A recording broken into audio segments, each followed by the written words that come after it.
I like to use a little tool called Occam's razor when I look at situations like what's happening in Israel and Palestine, right? And basically, the idea of Occam's razor is that when you are faced with two possible solutions, you look at the number of assumptions that you're making for each of those in order for it to be true. And the one with the least amount of assumptions is almost always true. I find this to be a really valuable tool. So let's do that with this situation. Let's look at the facts and let's look at what we're being asked to believe. And we'll let you be the judge, okay? So we are being asked to believe that Hamas, with about 15,000 soldiers or so they have, somehow planned this attack, got around this Iron Dome, okay, and got all of these rockets somehow into Gaza, right?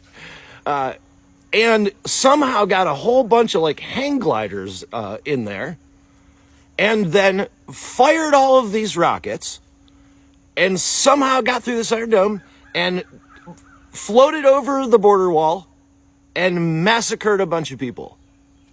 That's what we're being asked to believe.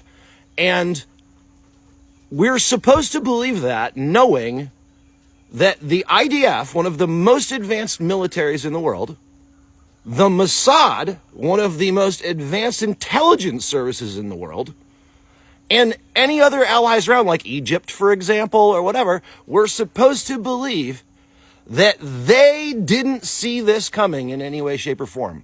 That somehow Hamas was able to do all this under the radar and not be caught. Now we have found out some additional information. Egypt, in their intelligence services, did contact Netanyahu 4 days prior to the attack and told him that something like this was going to happen and gave him information about what Hamas was planning. And so even armed with that, still there was no way that they could prevent this attack. Now, while we're being asked to believe all this, which seems pretty incredible if you ask me, we are told horrifying things about this terrorist group Hamas. And there are plenty of horrible things about what they've done. But the biggest one that was spread was that they have beheaded 40 babies. They are animals and savages. Yes, except that now we have found out that that was never true. And the Israelis have now backtracked on it. It was never true. It was literally just a rumor started by the Israelis to outrage everybody so that you wouldn't look at all of the things that you're being asked to believe. Now, what else do we know about Netanyahu? He's a Zionist. He would like to have one state of Israel and the Palestinians gone and dead. That's what we know about him. He's a hard right authoritarian politician. And look at what he has said and his people have said since this happened. We will make Gaza a tent city. We will destroy them all. We will rain down fire on them that they will never forget. 2.4 million people, 1 million of which are children, and this is their reaction.